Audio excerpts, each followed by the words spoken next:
வணக்கம் நேயர்களே, தஞ்சாவூர் சமையல் சந்தோஷினி. வாங்க ப்ரோக்கோலி சூப்பு வைக்கலாம். இவருங்க ப்ரோக்கோலி எடுத்திருக்கேன். இதை நம்ம பொடுசாக நல்லா அரிஞ்சு நல்லா கழுவிட்டு வச்சுருக்கேங்க. ஒரு தக்காளி எடுத்திருக்கேன். 3 டம்ளருக்கு நான் தேவையான எடுத்திருக்கேன். ஒரு தக்காளி எடுத்திருக்கேன்.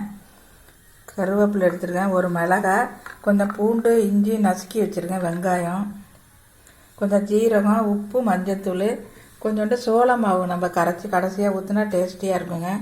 வாங்க இப்போ அடுப்பை ஆன் பண்ணி தண்ணி நல்லா 3 கிளாஸ் அளவுக்கு கொதிக்க வச்சுருக்கேங்க. நல்லா கொதிக்குதா? இப்போ நம்ம எல்லாத்தையும் இதில் போட்டுடலாம்.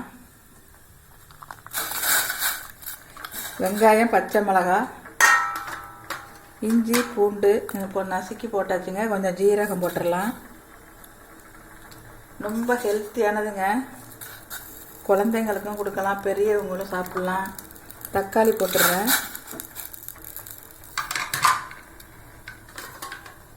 இந்த ப்ரோக்காலியை போட்டுடலாம். நல்லா கொதிச்சோன்னா நம்ம இதை போட்டு ரொம்ப கொதிக்க வைக்கக்கூடாதுங்க. ஆனால் இதை நல்லா கொதிச்சோன்னா நம்ம அப்புறம் போட்டுக்கலாம். அதை உப்பு போடுறேன் தேவையான அளவு.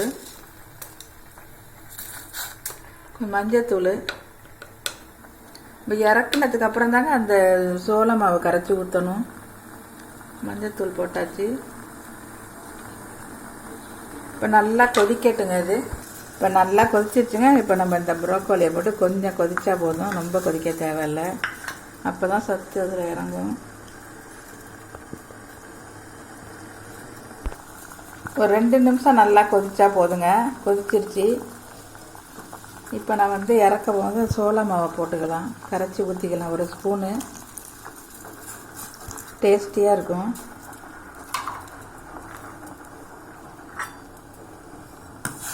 இப்போ ப்ரோக்கோலி சூப்பு ரெடி ஆயிடுச்சுங்க. ஒரு கொதி கொதிச்சா போதுங்க.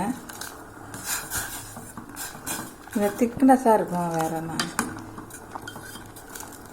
ரொம்ப ஹெல்த்தியானதுங்க. இதில் எல்லா சத்துக்களும் இருக்குது. உங்களுக்கு தெரியும். சின்னவங்க பெரியவங்க எல்லாருமே சாப்பிட்லாம், சூப்பு குடிக்கலாம்.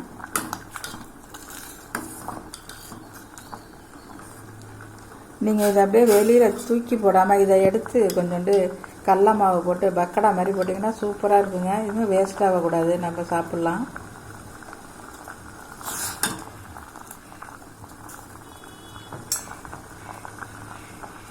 இப்போ போதுங்க, கொதித்தது. அடுப்பை ஆஃப் பண்ணிடுறேன். ப்ரோக்கோலி சூப்பு ரெடி ஆகிட்டுங்க. இந்த வீடியோ பிடிச்சிருந்தா லைக் பண்ணுங்கள், ஷேர் பண்ணுங்கள், சப்ஸ்கிரைப் பண்ணுங்கள். வாழ்க வளமுடன்.